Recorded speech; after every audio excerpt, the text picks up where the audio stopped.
akhirnya ya itu dia mental breakdown di tahun 2022 ketika gue punya anak. Gue gila sih, gue ada kalau gue nggak ada istri gue aduh, gue nggak tahu sih, gue tinggal nisan doang kayaknya. Waduh, jangan.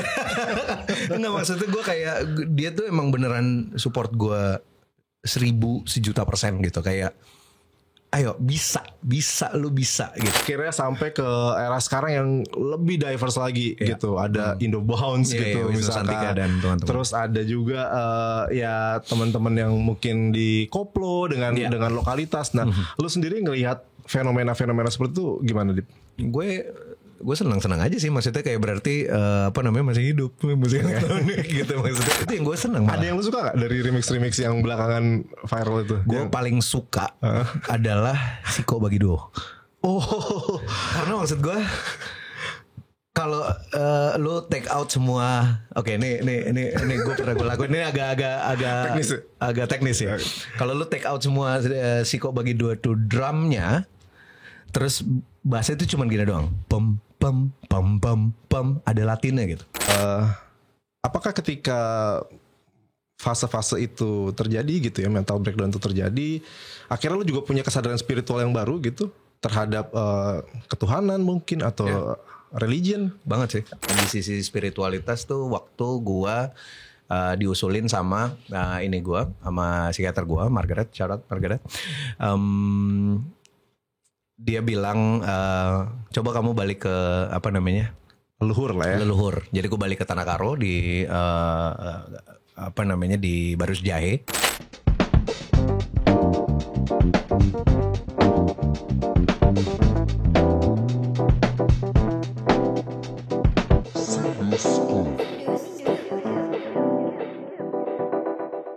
Halo, balik lagi bareng gue Sindu Alpito di program pengarsipan musik Sindu Scoop. Kali ini saya telah bersama Dipa Barus. Halo Dipa. Apa kabar? Baik, sehat.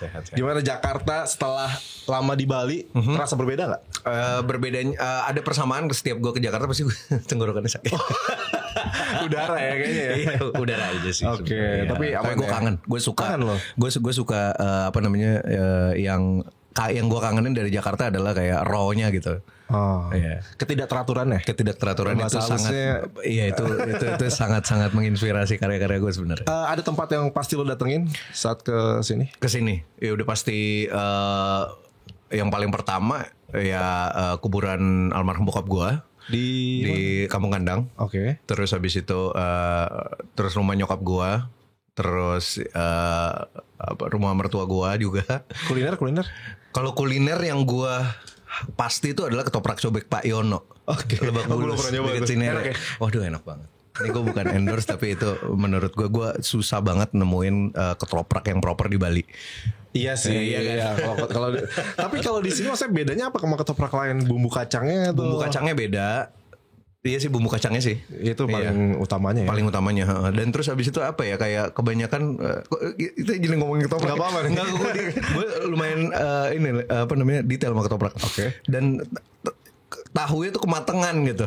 Kalau lu kan kalau misalnya ketoprak ya? Iya gitu. Terus ini kematangan Kalau di Bali kebanyakan. Iya. Jadi kadang ada yang pakai tahu crispy. Bagi gue ngapain? Itu melanggar marwah kayaknya ya. Marwah ketoprak.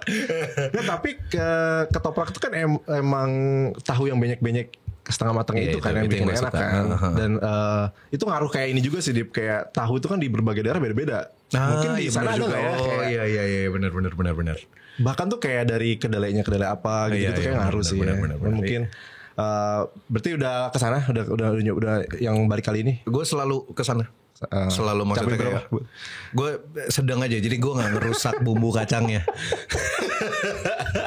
Oke, openingnya ketoprak yang menarik ya. Oke, kita sekarang ngomongin musik nih. Oke. Tadi sempat tersinggung sedikit dan itu kayak inline juga sih sama pertanyaan pembuka gue. Ini udah kayak agak mungkin langsung agak serius gitu ya. Gue inget waktu lu rilis No One Can Stop Us itu di SCBD ya, di sebuah cafe atau bar itu ya. Kita banyak ngobrol, terus lu cerita juga tentang gimana lu dulu ngeband punk waktu SMP atau SD ya. SD gitu. Terus akhirnya lagu itu pecah, terus kayak wah anjir sampai diputar di Amerika Latin gitu ya, rame di sana. And then berikutnya lu meneruskan ke suksesan single itulah lewat macam-macam, ada Skin to Skin dan lain-lain gitu. Nah sampai akhirnya ada momen gue ngerasa ada missing link di karir lu sih. Iya. Gue nggak tahu ya, maksudnya kita nggak intens untuk saling berkabar gitu ya. Tapi kan gue ngelihat lu dari sosial media atau segala macam gitu, kayak apa sih yang sebenarnya terjadi, dan kemudian lo sempat ada perjalanan back to the roots gitu, lo menelusuri Carol dan segala macam gitu. Nah, yang ingin gue tanyakan sebenarnya apa sih kayak momen transisi itu gitu? Oke. Sebenarnya momen adaptasi itu yang membuat transisi gue lama, karena banyak banget keadaan di luar gue yang gue harus beradaptasi. Yang pertama adalah gue nikah di akhir Desember, terus awal 2020 itu tuh langsung pandemi. Oke. Jadi kayak perpindahan transisi antara kayak tadinya seorang bujang tinggal di kontrakan, hanya hidup dengan speaker laptop dan MIDI controller, habis itu harus beradaptasi sama istri, terus habis itu kita ingin membangun keluarga. Walaupun maksudnya udah gue pikirin jauh-jauh gitu, tapi keadaan di luar ketika kita pertama kali menjadi suami istri itu keadaan yang unfamiliar juga, pandemi. Oke. Jadi gue harus beradaptasi dengan pandemi dan keluarga baru, dan terus dan juga dengan tim baru, karena kan kita harus kayak muter otak 1000 kali waktu pandemi ya, waktu beberapa 4 tahun kemarin kayak harus muter otak berapa kali untuk ini gimana caranya biar survive, gimana caranya biar bisa waras untuk menyusun plan-plan dan juga menyusun rilisan.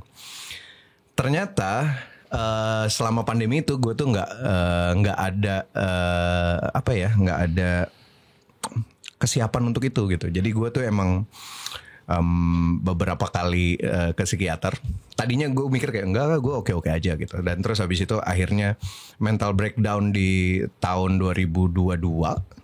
Pas lagi gue punya anak, terus habis itu kayak oke, nih gue punya anak, wah gila, gue bersyukur banget punya anak. Kayak itu salah satu yang hal paling berharga di hidup gue so far, itu tuh punya anak.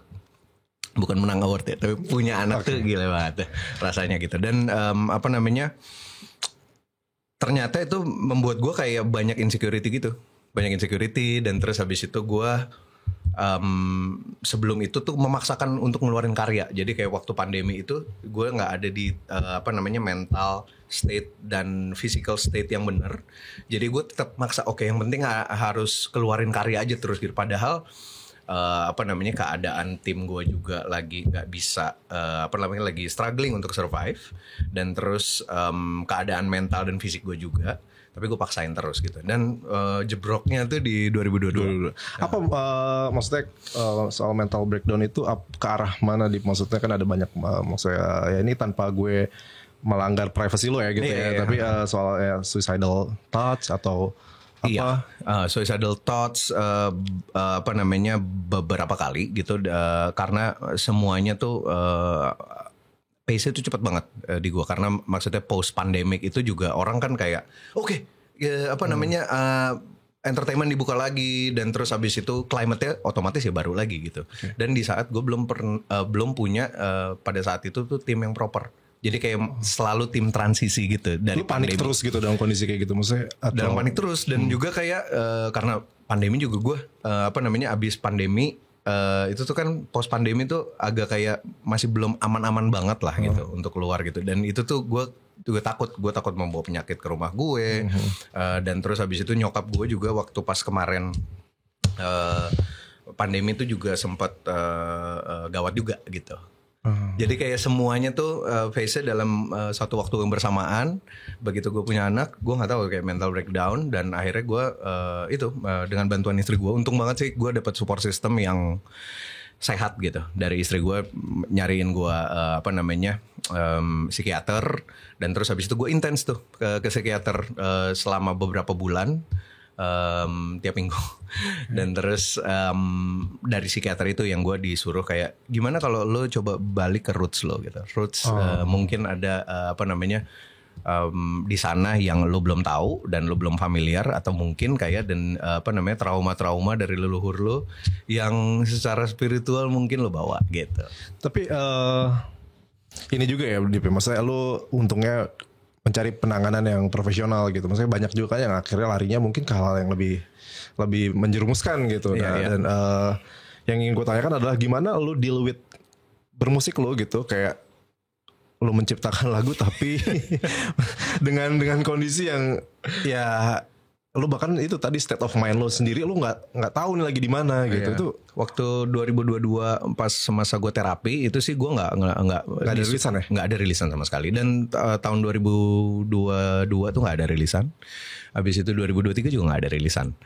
Jadi yang gue lakuin tuh is just it was surviving. Kalau ada yang ngontak lo untuk project musik segala macam gimana dong? Ada 1, 2 gitu, ada gitu, tapi masih lo kerjain? Masih gue kerjain gitu sebisa gue gitu.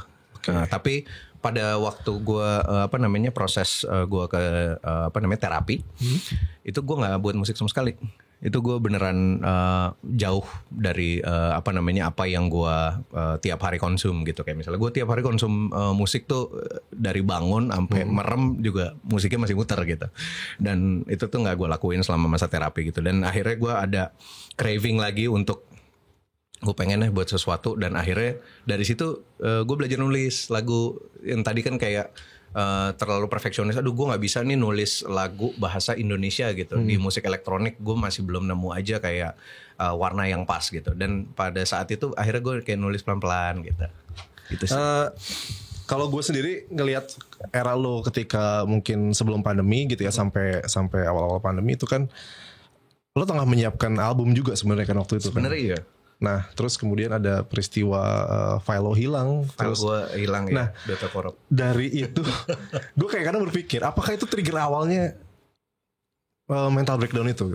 Gue trigger awal sih sebenarnya mental breakdown tuh itu salah satunya. Gue nggak ada waktu untuk berproses. Jadi gue mikirnya dari dulu tuh kayak kalau misalnya ada sesuatu musibah gitu ya, atau kayak sesuatu yang ya kayak misalnya bokap gue meninggal, gue tuh nggak ada waktu berproses gitu. Oh, lu nggak mengendapkan dulu, nggak gitu mengendapkan. ya? Oke, tapi langsung hajar aja gitu. Yeah. Gimana caranya buat survive dulu? Karena gue pertama kali ngalamin itu tuh pas nih semi curhat gue. Nggak apa-apa. Pas bokap gue meninggal, karena gue anak pertama. Jadi gue tuh nggak bisa ngelihat nyokap gue kayak hopeless. Padahal badan gue tuh hopeless sebenarnya, kayak you need to process. Jadi gue mikirnya kayak pas gue inget banget hal yang gue pikirin pas gue nurunin peti bokap gue itu adalah kayak besok gue gimana nih ya gitu. Karena sedangkan harus ada dana-dana rumah sakit bekas bokap gue yang harus dibayar dan kita nggak tahu caranya kayak gimana gitu untuk nutupin itu. Jadi udah tuh gue muter mikir kayak gitu aja gitu. Dan itu gue masih umur 20 lah gitu. Itu lu di Malaysia ya? Udah baru selesai. Jadi baru selesai di Malaysia. Baru selesai. Gua tuh dapat tawaran untuk kayak kerja lebih lama di Malaysia, tapi karena bokap gua kondisinya sakit, jadi gua harus pulang. Oke. Gitu. Jadi, dan dari itu ya itu tadi ya, proses belum sempat mencerna lah ibaratnya ya. Mencerna dan gongnya di umur lu 30-an gitu ya. Dan di later tis ini ya gua gitu, gue tuh emang ketemu pada saat itu sih 5 tahun setelah bokap gue meninggal tuh emang gue ketemu ini juga sih, maksudnya kayak ketemu psikiater gitu segala macam. Tapi gue mikir kayak enggak kok, gue nggak apa-apa gitu. Dan selalu ditutupinnya sih sebenarnya dengan kesibukan sih. Dengan pekerjaan gitu. Gue harus kayak obses banget sama apa yang gue kerjain, sehingga ya dengan sendiri ya udah pasti otomatis lupa gitu. Dan itu ternyata nggak sehat. Kayak di overclock gitu ya badan lu ya, sama pikiran lu untuk menghadapi itu walaupun nggak siap ya. Oke, jadi mungkin kalau teman-teman belum tahu konteksnya, tahun 2000 berapa ya Dip, lo rekaman terus hilang filenya semua? 2020. Jadi Dipa udah rekaman di SF ya, di LA waktu itu. Di Los Angeles, Amerika dengan Ultra Record. Iya. And then filenya tiba-tiba korup ya. Berapa lagu? Itu kan gue rencananya album tuh 10 lagu. Gue buat lagu tuh di situ 23. 23. Jadi selama di situ, karena selama di situ gue mikirnya kayak oke, gue buat lagu aja terus gitu, karena gue lumayan kayak hampir 2 bulan gitu di sana. Jadi setiap momen gue buat lagu. Jadi kayak setiap momen bangun tidur, terus waktu itu gue ditemenin istri. Bangun tidur, istri masak, gue buat depan laptop. Jadi gitu. Tapi itu bener-bener gak ada yang bisa lo selamatkan dari semua itu? Nggak ada yang bisa gue selamatkan. Yang bisa gue selamatin itu cuma yang ada di ingatan gue. Jadi kayak misalnya, ini chordnya kayak begini gitu. Terus habis itu kayak lagu temanya kayak gini, kan semuanya tuh hampir 70% tuh gue rekam. Idea awal gue tuh dari voice note. Jadi kayak gue cari lagi. Tapi itu menyakitkan gak sih? Lu kayak ketika lo beneran voice note lagi kayak wah gila gitu, kayak lo harus ulang lagi. Karena udah take dan udah dengan multiple collaborators gitu. Jadi gue mikirnya ya udahlah. Nah itu dia, gue tuh nggak berproses kayak gue sedih gitu, kayak enggak, semangat, nggak bisa kayak gini gitu. Lu memanipulasi diri lu, perasaan diri lu sendiri itu gitu dia, ya. Itu dia. Terapinya apa aja? Gue sih waktu tahun 2020 gue menganggap sebenarnya gini, gue tuh meditasi tuh hampir setiap hari gitu. Tapi nah gue pikir tuh dengan beberapa dengan ngelakuin beberapa aktivitas seperti meditasi dan yoga dan lari itu tuh mengurangi rasa ini gue gitu. Padahal pas tahun 2022 gue tuh mental breakdown, akhirnya gue ke psikiater. Nah psikiater tuh bilang kayak badan lu gak cukup untuk digituin, karena ini tuh udah kronik lah istilahnya. Meskipun fit ya secara meskipun kayak mungkin gue ngerasanya fit, tapi mentalnya tuh lu butuh stop dulu gitu.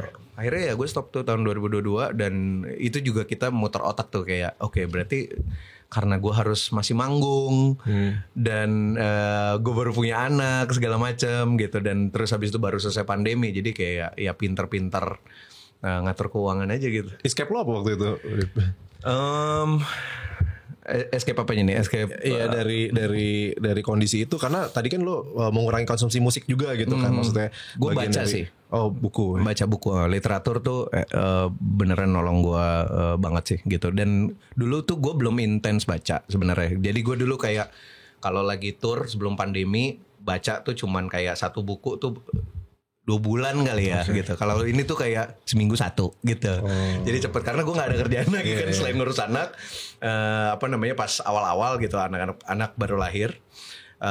Ya udah gue cuma sambil baca aja. Gue sambil nonton baca, gitu kayak. Nonton ya kayak bisa ke-trigger juga sih kadang kalau penonton film. sih gue enggak. Tapi yang gue tuh seneng tuh baca sih kemarin. Kayak baca, gue baru baca, maksudnya gue tuh nggak pernah baca Chomsky sebenarnya. Akhirnya gue kayak seru juga ya si Chomsky ini gitu, kayak How the World Works. Terus habis itu yang paling gue kena tuh buku terakhirnya yang On Anarchism. Terus sama satu lagi tuh The Consequences of Capitalism. Itu gue suka banget sih. Nah gue gak tau ya, gue ngeliat lo tuh juga salah satu sosok yang punya kesadaran spiritual yang tinggi gitu ya. Apakah ketika fase-fase itu terjadi gitu ya, mental breakdown itu terjadi, akhirnya lu juga punya kesadaran spiritual yang baru gitu terhadap ketuhanan mungkin atau religion? Banget sih sebenarnya gitu. Tapi mungkin kayak nggak bisa gue share semuanya. Tapi yang gue sadari itu adalah punya point of view yang baru di sisi spiritualitas tuh waktu gue diusulin sama sama psikiater gue, Margaret, shout out Margaret. Dia bilang coba kamu balik ke leluhur lah ya. Leluhur. Jadi gue balik ke Tanah Karo di di Barus Jahe. Akhirnya gue balik ke sana, gue reunited sama keluarga-keluarga gue yang udah belasan tahun gue gak ketemu. Karena jauh banget kan gitu, kayak dari Tanah Karo masih terus lagi. Dan akhirnya gue diceritain gitu kenapa sejarahnya leluhur, terus apa yang dia rasa leluhur kita tuh dulu sakit hati yang gue nggak tahu. Dan dari situ gue punya point of view yang baru gitu, kayak tentang si spiritualism ini gitu. Dan yang selama ini gue tahu itu tuh kayak di upgrade gitu. Ya itu perjalanan menemukan diri sendiri ya, sebenarnya kayak gitu tuh. Dan memengaruhi perspektif lu dalam musik juga. Secara tidak langsung sih iya. Gue tuh inget banget kayak dan tahun 2022 itu gue 4 kali balik ke Tanah Karo. Anjir, lumayan ya. Dan itu secara nggak disengaja, maksudnya gue nggak niat. Karena kan maksudnya ada nggak mungkin kan kayak gue lagi mengatur keuangan karena baru punya anak, terus habis itu kayak Beb, ya aku mau pergi ke Tanah Karo. Terus kayak katanya lu kita lagi struggling gitu.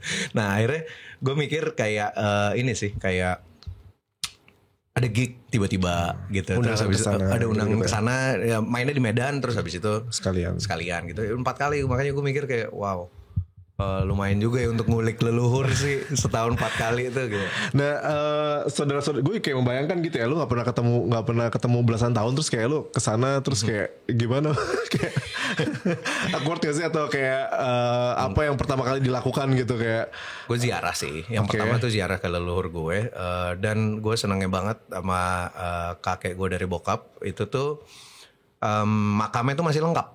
Jadi kayak ada kayak di bukan gunung sih, kayak bukit kecil gitu, dan itu tuh berderet gitu kayak kakek gue, terus habis itu dari kakeknya dia, bokapnya dia, gitu, istrinya gitu. Jadi emang udah berderet gitu. Jadi gue kayak langsung ke situ. Adik tirinya bokap gue tuh bilang kalau misalnya kita langsung ziarah aja gitu. Dan apa ya, kayak hangat aja sih di situ. Gue kayak itu kan kayak semi hutan belantara gitu ya. Gue nggak ada rasa takutnya atau kayak gimana gitu. Dan gue ngerasa di situ super nyaman banget aja gitu. Itu sih gue seneng banget di sana. rekam musik-musik Karo di sana yang apa? Yang gendang kecil-kecil tuh. Rekam. Gue jadi kayak maksudnya ngulik, dan terus ada beberapa musisi yang gue ajak kolaborasi. Walaupun kolaborasinya tuh terjadinya tuh online, dan gue masih masih utang lagu sama Sadakata. Nah, Dip, apakah lu masih di Ultra? Masih ya. Kontraknya sampai album atau sampai gue sih tinggal nyisain beberapa lagu lagi di Ultra, dan tapi mereka mengizinkan gue untuk kayak merilis juga di Poniorton untuk lagu-lagu yang berbahasa Indonesia gitu. Oh gitu. Jadi ada keleluasan itu ya. Ada keleluasan. Nah, yang untuk sama mereka akan lu club track dan semuanya udah jadi sih semuanya. Club track dan beberapa instrumen yang ada gue rekam dari Tanah Karo gitu.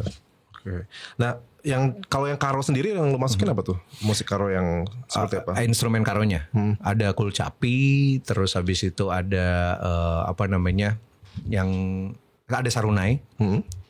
Terus habis itu ada yang kendang kecil yang tak gitu. Terus itu kendang kecil di dunia kayaknya ya. Maksudnya kayak iya kan yang kecil banget kan? Kecil banget. Terus ada keteng-keteng.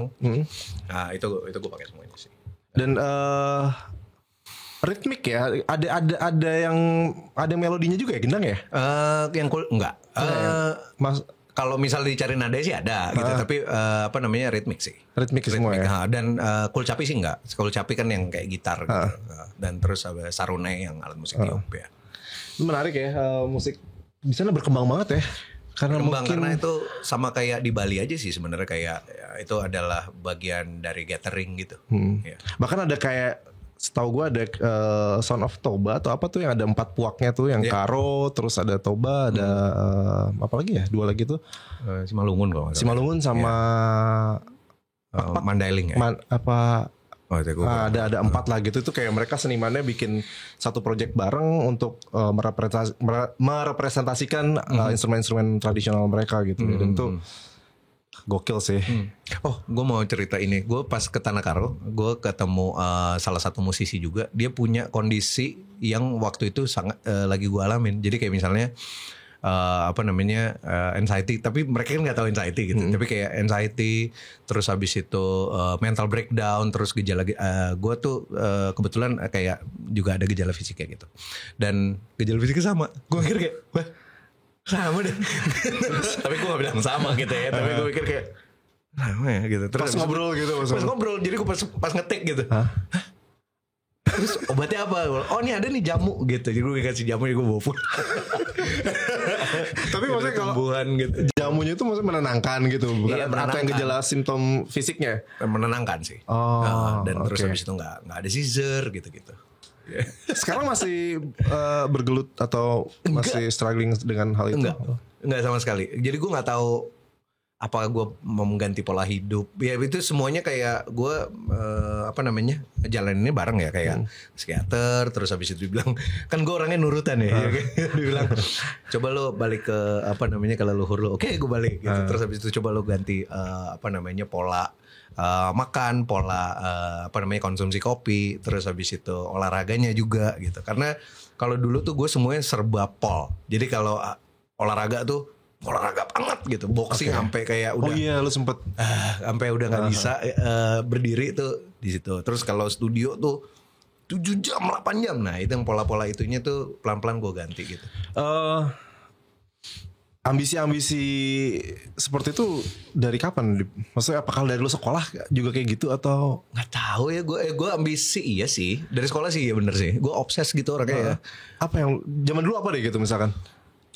Musik sih biasanya. Gue tuh inget banget kayak gue tuh pernah ngomong di di teman band gue gitu kayak lu tuh berbakat ya di enggak, gue nggak berbakat tapi gue obses gitu. Jadi kayak ngulik terus dulu tuh inget banget gue tuh kelas 3 SD itu sampai SMA tuh gue nggak ada TV. Sampai SMP. Oke. SMA sorry. SMA tuh nggak ada TV karena TV gue hilang, terus bokap gue nggak mau beliin TV. Dan sekarang terjadi sama anak gue. Di rumah lo nggak ada TV? Di rumah gue nggak ada TV. Jadi gue mikir kayak ini familiar banget kayak gue zaman dulu. Nah pas waktu itu tuh mulai tahun-tahun gue ngulik. Jadi pertama kali belajar gitar, terus habis itu ngulik albumnya Jimi Hendrix. Terus tahu tuh kunci dominan 7 dan blues blues 12 bar gitu yang kayak gitu-gitu dan solo blues dari Jimi Hendrix. Itu tuh gue ngulik terus sampai kayak tiduran sama gitar, ngulik deh terus pakai kaset gitu. Jadi rewind play. Dan itu belum punk ya? Belum. Itu belum ngulik ke sana ya? Belum. Terus lanjut ke situ. Lanjut ke Nirvana dulu, Nirvana. Tentunya. Ya kan kayak musik ya, era itulah ya. Iya, musik yang buat aduh kok gue serem tapi kok suka gitu tuh. Itu era itu. Karena ngelihat covernya juga kayak bayi gitu kan.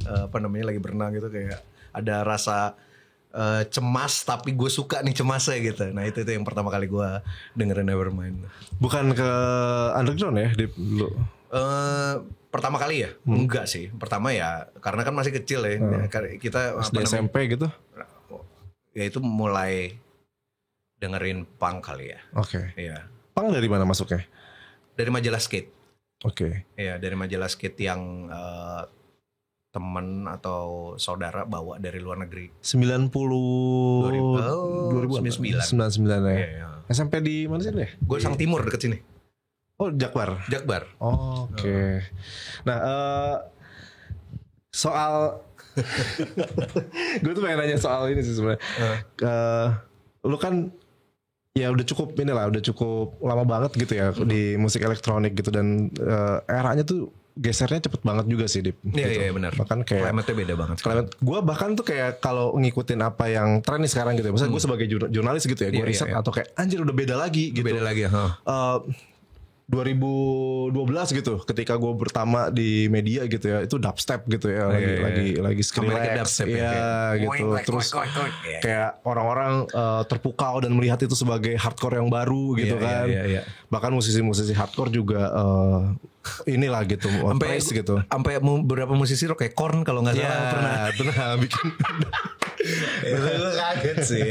Terus beranjak akhirnya sampai ke era sekarang yang lebih diverse lagi gitu. Ada Indo Bounce gitu misalkan. Dan teman-teman. Terus ada juga ya teman-teman yang mungkin di koplo dengan lokalitas. Nah, lu sendiri ngelihat fenomena-fenomena seperti itu gimana, Dip? Gue senang aja sih, maksudnya kayak berarti masih hidup musik elektronik gitu, maksudnya nggak mati gitu. Dan gue seneng banget sih, apalagi fokus on local gitu, on localized tuh gue sih seneng banget. Gue ngelihatnya kayak dengan adanya koplo, terus habis itu ada lagi kayak dangdut tapi lebih modern gitu, dan terus habis itu ada koplo lagi, terus ada kayak fangkotnya, fangkot yang dibuat sama si Han sama anak-anak Jogja lainnya. dan terus Indobound. Seneng sih gue kayak localize gitu. Jadi emang ada representasi yang di dance floor yang ini soundnya Indonesia sekarang gitu. Nah, kenapa menurut lu di Indonesia hal-hal seperti itu tuh kayak bisa musik elektronik khususnya ya, itu kayak bisa diterjemahkan secara lokalitas dengan sangat cepat gitu. Itu cair banget gitu kayak ya lu bisa lihat kayak ada dari Manado misalkan tahu-tahu ada remix siapa ya gitu-gitu kan remix siapa jadi viral gitu. Bahkan yang gua nggak habis pikir, lu ingat gak sih pernah ada kejadian junta militer Myanmar pakai lagunya Ampun Bang Jago. Oh iya Ampun Bang Jago. Jadi ada orang senam belakangnya tank gitu kan, maksud gue kayak wah gila ini itu sosial media sih menurut gue gitu. Itu fenomena kayak gitu gimana lihatnya? Menurut gue it's easy to aduh gue nggak pengen kayak terlihat sotoy juga ya kayak it's easy to digest tapi juga maksud gue secara aransemen gitu it's easy to make bagi some of producers.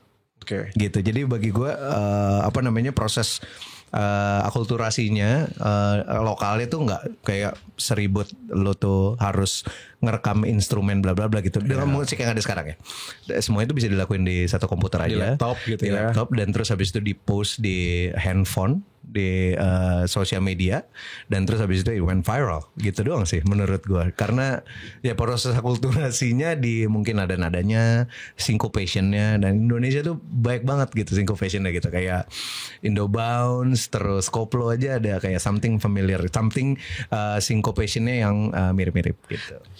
Kalau gue ngelihatnya malah dari ini sih juga selain itu ya selain soal musikalitas, soal tema dan lirik lo kayak lu kepikiran gak sih bikin lagu Ampun Bang Jago misalkan walaupun itu dari kata-kata sehari-hari yang kemudian diadaptasi ke lagu ya gitu ya kayak Ampun Bang Jago gitu. Terus atau mungkin bahkan ada beberapa gitu yang gue gak tahu itu logatnya Ambon Maluku atau Flores gitu ya. Kayak itu tuh lagu-lagu yang lebih punya storytelling lagi tapi di remix dengan lu tau gak sih kayak itu menarik sih. Itu yang gue suka tuh justru yang di Papua sama di Ambon ya kalau gak salah ya. Di Flores apa tuh namanya ya? Ya maksudnya ada liriknya gitu. Yang gue sih suka aja sih. Maksud gue itu yang kayak emang beneran jujur dan apa yang mereka alamin dan mereka lakuin gitu kan itu ya itu mereka bicara dengan bahasa sehari-harinya mereka gitu ya. Itu yang gue seneng. Ada yang lu suka gak dari remix-remix yang belakangan viral itu? Gue paling suka adalah Siko Bagido.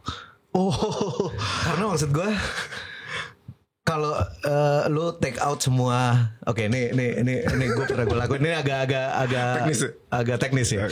Kalau lu take out semua Siko Bagido tuh drumnya, terus bassnya itu cuma gini doang, pam pam pam pam pam, ada latinnya gitu. Pam pam pam pam pam pam, tapi ada sinkope gitu kan kalau misalnya di Siko Bagido gitu. Tapi kalau misalnya nada lurusnya cuma deng deng deng deng deng deng deng gitu, sama kayak Latin House lah, sama kayak lagu klasik house tahun akhir 90-an ke 2000 gitu, ada deng deng deng deng deng deng deng gitu. Terus habis itu gue mikirnya kayak terus habis itu drama dia kayak duk duk duk duk duk duk gitu yang double time, terus ada sinkopnya tung tung tung tung gitu. Bagi gue kayak keren sebenarnya dia memikirkan itu gitu ya. Kayak gue nggak tahu dia tuh memikirkan itu atau enggak. Bisa aja kan ya cuman gitu ya kan. Biasanya kan terjadi kayak begitu kebanyakan. Kayak tahu saya bang gitu. Tapi lo tahu meaning liriknya kan? Itu kayak diasosiasikan. Lo memotek gitu ya. Memotek obat ya. Dan bagi gue tuh apa ya, itu kayak ya berarti ada kejadian dong gitu. Kenapa ini gitu? Kenapa jadi rame gitu ya? Jadi rame dan semua orang sampai yang menggunakan lagunya as a content nggak tahu meaningnya apa tuh masif gitu. Iya. Itu dia yang gue artinya ya enak aja gitu kan jadinya kan. Dan banyak juga sekarang mungkin yang elektronik yang eksperimental itu juga banyak lah. Misalnya ada teman-teman dari Bali si siapa? Yang dapat ya Gabar Modul. Gabar gitu ya. Itu kayak dapat sih gue lagi look up banget kan dapat gitu waktu akhir pandemi. Udah mulai buka-buka gitu. Gue pertama kali ngelihat dia perform, kebetulan deket banget sama rumah gue tempat performnya. Dan dari situ gue ngefans. Keren ya ternyata ya, kayak elektronik kayak bisa dijelajahi sebegitu jauh gitu ya. Iya. Dan ya tetap enak, bisa goyang juga. Gue kadang bingung juga sih kayak eksperimental ya musiknya. Ini nggak tahu ya dari suara apa seng atau suara apa. Iya. Lu sendiri ada yang cukup eksplorasi yang cukup gila juga mungkin Dip, atau kayak ya mungkin nggak biasa lah ya bisa dibilang. Maksudnya untuk sampling sampling sih iya sih. Maksudnya gue kemarin juga nyoba-nyoba apa? Gue lagi suka ada synthesizer yang baru gue dapet tahun 2000. Gue dapetnya baru tahun lalu. Itu Descartes Dream. Jadi gue lagi eksplorasi sama itu gitu, kayak apa namanya nada-nada tradisional tapi gue pakai di situ gitu. Dan itu ya dikeluar di lagu-lagu klub gue tahun depan sih. Nada karo gitu kan agak sedikit Ethiopian gitu ya. Jadi kayak Ethiopian, Sunda, karo tuh kayak punya apa namanya garis notasi ya? yang sama. Iya. Gitu. Nah, tapi kalau ngomongin musik elektronik itu kalau gue salutnya adalah musik elektronik itu di Indonesia terutama ya. Indonesia ini keren banget, kayak lo di semua segmennya ngisi gitu. Iya benar. Underground ada benar. Terus underground yang lebih jaksel lagi ada gitu. Iya. Terus kayak yang tadi yang remix ada, di lu buka TikTok pasti ketemu. Dan yang di popnya juga ada gitu. Dan kayaknya gue nggak tahu sih kalau pendapat lu gimana ya. Kalau di Asia Tenggara mungkin kita salah satu paling beragam gak sih soal karena daerahnya banyak kan. Maksudnya kayaknya karena archipelago kali ya. Maksudnya kayak emang dari apa namanya di Manado ada disco tanah, tahu kan ya. Nah terus habis itu ada koplo, ada segala, karena kita daerah banyak aja sih. Maksudnya gue juga menemukan fenomena yang menarik kayak di Manila tuh ada Budos ya kalau nggak salah. Nggak tahu gue. Itu kemarin juga mereka baru apa namanya ada DJ-nya main di salah satu festival di Indonesia gitu. Gue nggak bisa nonton sih, tapi gue ngelihat dia tuh justru di boiler room gitu. Terus sama kayak koplonya sini gitu loh. Kayak lagu jedak jeduk ya kan bilangnya JJ ya. JJ-nya sini gitu tapi di Manila. Namanya Budos atau Budo lupa gue namanya. Tapi kenapa nggak semasif secara global ya Dip ya? Kayak fenomena yang ada di lokal ya. Maksudnya jedak jeduk sempat sih ya kayak ada cheerleader Korea gitu kemarin beritanya menggunakan itu. Tapi secara globalnya lagi kenapa nggak masif gitu? Karena maksudnya karena ya mungkin kayak platformnya masih diisi sama si the big player ini kali yang apa namanya yang punya produknya ya musik-musik mainstream sekarang gitu. Momentumnya juga mungkin ya. Mungkin momentumnya juga gitu. Itu kayak sempat juga sih kayak Jello ya, sempat yang pakai remixnya yang bagaikan Bagaikan Langit itu kan juga versi jedak jeduk. Iya. Sama main basket ya kalau nggak salah. Iya. Gue kayak kadang kalau lihat-lihat kayak gitu kayak wah gila ya, maksudnya masif banget gila. Masif. Lu pasti kayak 10 tahun lalu gak kebayang kan Jennifer Lopez gitu. Terus pakai lagunya Melly Guslo gitu kan. Ada upaya-upaya untuk mengangkat itu juga mungkin di karya-karya lo. Gue sih sebenarnya ada syncopation yang gue ambil sebenarnya gitu. Tapi apa namanya ya itulah kayak gue kan apa ya di produser yang base dari DJ gitu, dari DJ culture. Maksudnya kalau DJ culture kan mengambil semua culture terus lu mainin jadi set satu ya, di dalam satu set gitu, kayak lagu dari Afrika, lagu dari Sunda, lagi apa. Nah itu gue aplikasiin di apa namanya music production gue. Dan gue kayak misalnya dengan fenomena yang ada sekarang gue ambil tapi nggak ya pakai warna gue, tapi kayak beberapa bits and pieces doang gue ambil gitu. Nah kalau warnanya di Barus tuh kayak gimana? Lu mendeskripsikannya yang membedakan lu ini karakter gue nih gitu musiknya ini. Kayak apa ya, gue mikirnya tuh kayak es doger gitu kali ya, kayak warna-warni banget sih maksudnya. Gue nggak es doger nggak kemanisan gitu mungkin. Ya, lebih agak light gitu ya.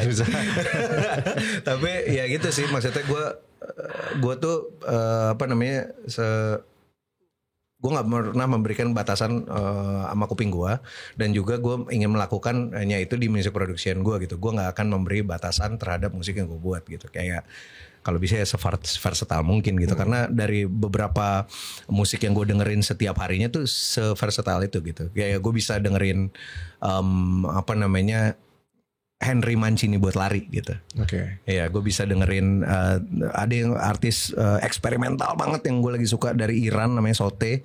Itu gue bisa dengerin gitu. Gue bisa banget kayak dengerin gue ngefans banget sama Kuntari gitu. Wah, Iya. keren sih. Tapi kalibrasi lo biasanya apa? Buat kayak balik lagi ke yang musik mungkin pop atau apa yang Nah gue nggak ada tuh. Serius Karena gue nggak tahu ya. Ini mungkin yang perbedaan dulu tuh gue ada proses kalibrasi kayak membedakan bahwa ini musik kiri dan musik kanan. Setelah gue mental breakdown, semuanya disatuin di satu kolam gitu. Karena gue suka banget kayak misalnya gue suka banget Clairo gitu. It's a pop music. Satu kolam gue bisa sama yang lain-lain sama yang eksperimental gitu. Jadi gue kayak membedakannya paling musik ada yang ada vokal berlirik dan musik yang instrumental ada lirik gitu. Musik-musik band nggak? Musik-musik band masih gue dengerin masih apa ya yang gue suka banget Swallow sebenarnya. Waduh keren banget sih. Iya. Bogor tuh lagi bagus-bagus sih. Gue gila banget sih. Dan itu yang Johnson, Swallow, Texpac, itu Rek keren banget. Dan itu gue gue ngeluarin lagu minggu depan. Oke. Kayak gue tahu nih. Gue nggak apa kan? Gak apa-apa kan nanti naiknya. Oke. Gue ngeluarin lagu minggu depan itu sebenarnya hasil kolaborasi lintas genre dan lintas daerah gitu. Yang main gitarnya Swallow. Oke. Afnan. Terus habis itu yang nyanyinya Kunto Aji. Oke. Terus sama The Adams. Nah, ini kenapa lo mau milih mereka? Gue awalnya, jadi gini, awalnya tuh liriknya judulnya Rima Raga. Rima Raga. Oke. Awalnya itu jadi gue buat pre-chorusnya. Pre-chorusnya itu ada di otak gue setelah gue terapi. Jadi waktu itu lagi hari gelap gue. Hari gelap gue abis dari psikiater. Itu gue inget banget rasanya kayak gimana, kayak gila kok gue abis dari psikiater gue kayak gini ya gitu. Dan gue inget banget kayak si psikiater gue, si Margaret bilang tulis aja semuanya di journaling gitu. Dan ini adalah journaling gue gitu. Dan gue nggak sadar kayak pas gue nge-journal gitu kayak lirik lagu ya. Terus habis itu gue buat lirik lagu gitu. Jadi si lagu Rima Raga ini adalah kayak salah satu di lirik pre-chorusnya. Itu tuh lirik pre-chorus dan chorus itu tuh emang diary entry gue gitu. Dan terus akhirnya kenapa bisa Swallow, Adams, Kunto Aji nggak sengaja. Gue iseng waktu lebaran tahun ini gue bilang kayak, Ji gue ada demo, gue pengen banget lo yang ngisi. Karena gue kebayangnya suara dia. Habis itu dia bilang kayak, oke, let's go. Segampang itu ya. Oke. Terus habis itu kita mau bahas apa nih? Dan habis itu gue nggak dikte dia untuk kayak gue mau lagunya tentang ini gitu. Tapi gue ceritain kayak ini gue nemu pre-chorusnya kayak begini. Dan terus habis itu pre-chorusnya tuh gue dapat background story-nya ini. Udah tuh rekaman lancar. Lirik dari lu berarti? Lirik pre-chorus dari gue, terus pre-chorus dan chorus. Terus sama si Aji tuh buat verse 1, verse 2. Oke. Iya. Nah, kita tuh mau workshop, jadi rekaman. Jadi gue mikir kayak, berarti ini diizinin sama Tuhan untuk ngeluarin single lagi. Karena gue udah lama banget gak ngeluarin single. Iya betul. Dan terus ngeluarin single yang pop gitu ya. Oke. Terus akhirnya gue kan lagi suka banget dengerin Swallow ya. Itu kayak bagi gue apa ya, simpul enak banget ya. Aduh, lo bayangin gak maksudnya itu the best riff, the best lead gitar yang udah kayak penyanyi suaranya tau gak? Iya gak sih? Dan akhirnya gue kontak Pram, mungkin gak ya Swallow ngisi lagu gue. Terus dia kayak, yang bener gitu. Kayak kok bisa lagu kayak apa? Gue pikir oke. Akhirnya gue ke Bogor tuh. Ngetik sama Idam, lagunya beneran jadi berubah langsung. Begitu kayak, wah gila, gue masih merinding, gila. Lama sih ngetik ya, tapi gue langsung kayak gue nggak nyangka bisa jadi menyentuh ini gitu chordnya gitu. Padahal coba idam aja biasa gitu kayak. Gitar. Oh, lu mau gimana? Gue mau lu jadi lo aja, gue bilang. Itu dan terus habis itu pas pulang di Adams kayak ayo berangkat gitu. Ngisi berarti di Adams gitarnya juga tetap Enggak. Gitarnya awalnya Waidam. Jadi main gitar sebenarnya ada 3. Ada Waidam, ada gua sama Pradipta. Oh. Dan terus tapi kayak mainnya itu lagunya, fondasi lagunya itu jadi kayak chordnya Waidam jadinya jadi chordnya swello. Jadi swello gitu ya dari dan elektronik. Nah terus di Adams gimana fungsinya? Dia backing vokal dan terus habis itu ada ada treatment yang terakhir gitu karena ini lagunya kan hal yang nggak bisa terucap di kan kita sering ya itu yang tadi gue ceritain gitu kayak gue nggak bisa ngomong ke orang terdekat gue apa yang gue rasain gitu tentang struggle gue dan bla bla bla akhirnya kayak ketumpuk gitu dan interpretasinya tuh ada di vokal di Adams yang terakhir gitu ada Ale teriak nyanyi gitu. Oke. Tapi kenapa Rima Raga lu milih? Judulnya sebenarnya tadinya tuh bukan Rima Raga. Senam ya kesannya ya. Prima Raga. Vicky Burgi ya. Kunto Aji sih. Oh dari tiba-tiba dia. kayak wah gila Rima Raga sih gitu. Tapi ini gue tadi ketika lo bilang pre-chorusnya itu muncul ketika lo setelah menjalani sesi terapi gitu. Apakah ada pengaruh obat yang cukup memengaruhi kreativitas lo juga? Enggak sih. Dari psikiater. Dari si psikiater ini. Karena itu kan gimana ya? Dikasih obat anyway. Oh gitu. Ya, jadi sebelumnya tuh gue sebelum pandemi, sebelum menikah tuh gue selalu ke psikiater dan kasih obat. Dan terus akhirnya sekarang enggak. Jadi emang beneran dia kayak ngajarin cara meditasi, cara breathwork. Jadi beneran enggak pakai apa-apa sama sekali. Karena kita tahu kan maksudnya kalau ngomongin obat dan itu sangat merangsang sistem saraf lah ya gitu ya, hormon segala macam dan itu kan kadang ada gue nggak tahu kayak gue ngobrol sama beberapa musisi gitu ya, ada yang misalkan efeknya tuh lu bisa jadi lu bisa mimpi tapi lu request misalkan kayak gue nggak tahu itu sistem saraf orang beda-beda gitu ya. Dan itu jadi proses kreatif juga ternyata dalam perjalanannya gitu. Nah kalau lu berarti pengendapannya lebih ke arah reflektifnya atau journaling itu ya? Iya journaling itu dan akhirnya jadi lagu dan terus habis itu gue mikir kayak gue masih ada tuh kayak sisi perfeksionis yang sebenarnya si perfeksionis itu yang adalah ngekill gue sebenarnya, ngekill untuk gue bisa bebas berekspresi dari gue sendiri. Dan akhirnya karena proses journaling itu gue tuh mikir gitu kayak gue oke deh gue mau nulis terus deh sekali ini dan akhirnya gue ikut tuh kayak kelas online songwriting gitu-gitu. Lu masih keren juga, maksudnya lu masih mau membuka diri untuk belajar lagi kan? Karena itu dia gue tuh bukan wah ini jago nih orang enggak. Gue tuh emang ngulik forever kalau gue konsepnya di gue gitu mau musik yang gue dengerin dan terus habis itu belajar hal baru gitu karena nggak tahu deh itu joy gue di situ sih selain anak ya dan istri. Saat buat anak dan istri gue di rumah apa? Iya. Dan dia katanya mau jadi apa? Penyanyi. Oh iya. Lu suka favoritnya apa?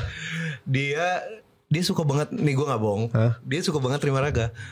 Oh. Jadi dia tuh bilang kayak lagu ayah. Oh iya. Padahal gak ada suara lo ya? Gak ada suara gue. Dia mikirnya itu suara gue kali ya. Jadi gue setiap demo tuh kalau misalnya kita pergi bareng gitu nganter sekolah atau enggak di mobil mau jalan-jalan gitu kayak ke Ubud atau ke waterfall atau ke gunung gitu. Kan di Bali banyak gitu dan ya itu gue demo gue aja palingan kayak nih ayah gue buat lagu gitu. Yang paling dia suka tuh itu si Rima Raga itu. Tapi dia tahu ya lagu ayah. Tapi kalau lu bisa mendeskripsikan Rima Raga dalam satu kalimat, lagu itu tentang apa dan apa value dari rohnya gitu? Menerima sesuatu karena kayak gini, gue dari dulu tuh diajarin segala sesuatu indah pada waktunya gitu. Tapi gue nggak pernah diajarin segala sesuatu indah apa adanya gitu. Nah itu dia lagunya tentang itu. Jadi ya mengembrace apa yang ada dan lo tetap stay put in the process. Iya. Rilis bulan 15 tanggal 15 November ya. Iya. Dan bakal masuk ke upcoming album atau rencana sih, soalnya gue bukan nggak sengaja ya, tapi kayak karena si diary entry nulis terus gitu, jadinya wah nih yang sound yang kayak begini gitu jadi suka. Terus habis itu gue jadi lancar gitu kayak anjir nih gue udah lama nih nggak dapet ini. Pas pertama kali lancar tuh ya pertama kali nulis No One Can Stop Us, All Good, Money Honey, Skin to Skin, terus tuh You Move Me gitu. Itu tuh kayak lagi terus gitu. Terus habis itu proses beradaptasi emang suruh Tuhan kayak stop dulu. Iya, dan sekarang baru dapat lagi gitu.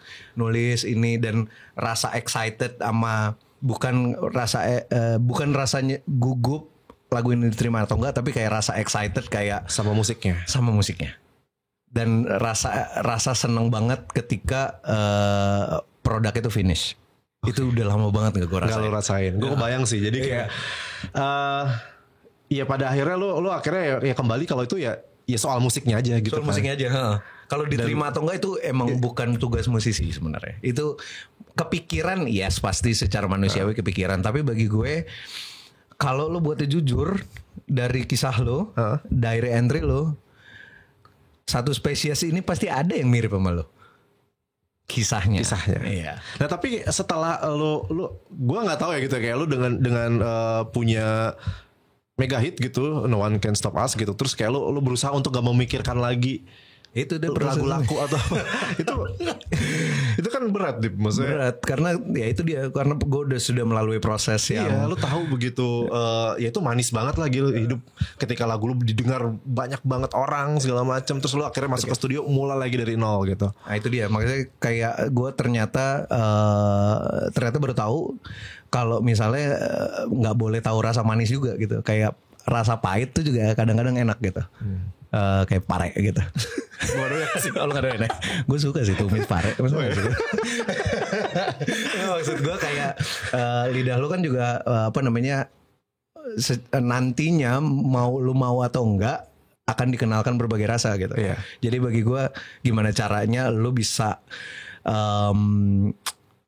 ya itu dia kayak meramu rasa sama berproses sama rasanya gitu. Tapi itu berdampak popularitas lagu-lagu yang hit itu ke mental lo? Dulu ya, apalagi pas pandemi ya, kayak beban gitu kan, kayak oke, gue harus organize team, terus gue harus organize gimana caranya supaya ngerilis dan ya paling enggak lu nggak mau kehilangan momentum gitu ya? Iya gitu, nggak boleh kayak inilah wah gila itu I was struggling like hell. Lu keras juga ya Dip, berarti ya? Sama diri lu sendiri? Iya, gitu? sama diri gue sendiri. Dan akhirnya ya itu dia mental breakdown di tahun 2022 ketika gue punya anak. Gue gila sih, gue ada kalau gue nggak ada istri gue aduh, gue nggak tahu sih, gue tinggal nisan doang kayaknya. Waduh jangan. Nggak, maksudnya gue kayak dia tuh emang beneran support gue 1.000% gitu, kayak ayo bisa lu bisa gitu. Ini tuh cuman yang ada di otak lo doang. Dan apa ya, gue syarat Vanessa gue tuh apa sih ya, ya itulah kayak gue pernikahannya jadi kayak partner tim yang gokil banget sih menurut gue, karena gue itu di support secara mental. Lo bisa, dan apapun yang lo pikirin tuh bukan lo, itu dia sih yang omongan dia yang paling kena gitu. Ya, apapun yang ada di otak lo tuh bukan lo. Ya, gitu. Lo tuh banyak, lo tuh nggak cuman itu doang. Tapi lowest point atau darkest momentnya apa di era itu? Triggernya sih enggak sih, tapi kayak apa yang lo kayak tadi kayak lo ngenang itu, wah itu gelap banget sih. Maksudnya momen itu ataukah mungkin gue nggak tahu ya. Dan ya gue nggak berharap lo memaksakan untuk cerita kalau belum siap gitu ya. Tapi maksud gue ya itu udah too much gitu. Udah ada too much tuh gimana caranya itu sih kayak membuat semuanya seimbang antara gimana Saint tetap berkarya, tetap waras untuk berkarya, tetap waras untuk perform. Karena kan maksudnya di dunia entertainment orang kan nggak peduli lu mau depresi kayak mau apa kayak gitu, yang penting lu kayak bisa di depan panggung gitu ya, happy lampu nyala itu lu udah harus jadi pribadi yang kita mau, right? Ketika lampu mati mereka nggak peduli. Nah, ini menarik. Nih, ini menarik ya. Banyak juga yang sebenarnya lu di depan ya, di deck lu gitu. Lu menghadapi orang-orang yang sama sebenarnya kayak lu. Emang iya. Maksudnya makanya kita berada di tempat yang sama. Itu yang gue baru nyadar banget. Dan itu ada di lagu ini. ya kayak istilahnya kita fucked up together lah gitu. Iya. Dan mungkin mereka lebih struggling dengan mungkin memanipulasi dirinya lewat substance mungkin atau apa, dan lu tahu itu kan di depan. Gue tahu itu. Gue baru nyadarnya tuh baru sekarang. Gila gak? Jadi gue selama ini gue tuh taunya kayak oh mereka datang karena mau lihat gue main, padahal nggak juga, kita nggak tahu juga gitu maksudnya apa yang lu obat kali ini buat mereka juga.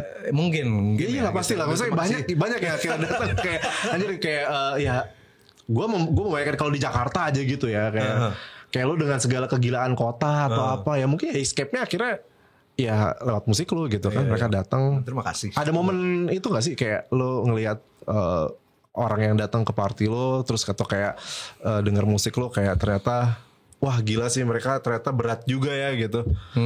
Nangis mungkin di depan si DJ lo atau gue enggak sih, gue momennya justru penyadaran waktu itu ngobrol sama kolaborator gue single berikutnya. Jadi gue belum bisa bocorin seorang penyanyi yang lagi di mana-mana. Dan terus habis itu gue selalu gue bilang kayak gitu. Dia nanya, Kak lo tuh maksudnya punya teman lah ya, maksudnya kayak di dunia per-DJ ini banyak teman, ngobrolnya intens. Enggak, itu dia sih kenapa ya gue nggak pernah kayak punya teman deket yang sama-sama DJ gitu ya, karena sama-sama di dunia malam kali lampunya nggak berani lampunya tuh selalu gelap kan kalau di dunia malam tuh. Jadi mereka juga nggak tahu juga kalau misalnya lagi terang tuh harus kayak gimana. Gue langsung dar, what? Gila sih. Jauh banget gitu umurnya di bawah gue gitu. Dan wah oh iya bener juga ya gitu. Dan habis itu gue kayak oh iya bener juga ya gitu. Tapi lu ketika terang itu dan ketika di dalam klub lu merasa jadi pribadi yang beda? Dan sekarang sih enggak sih. Sama ya? Sama dulu sempat beda? Maksudnya dulu sempat kayak tur kan capek ya.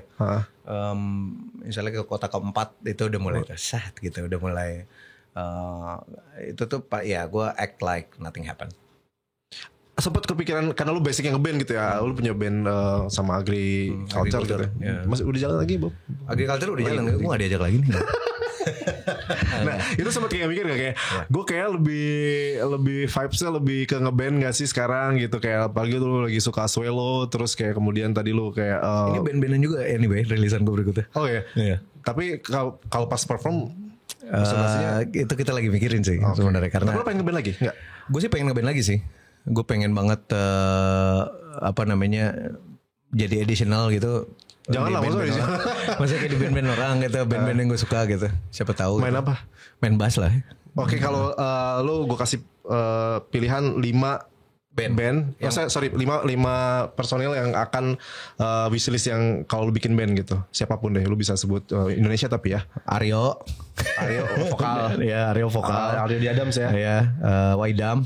Oke, solo, gitar, bassnya lu, bassnya gue, terus drumnya Gigi di Adams. Oke. Terus keyboardnya dan synthesizer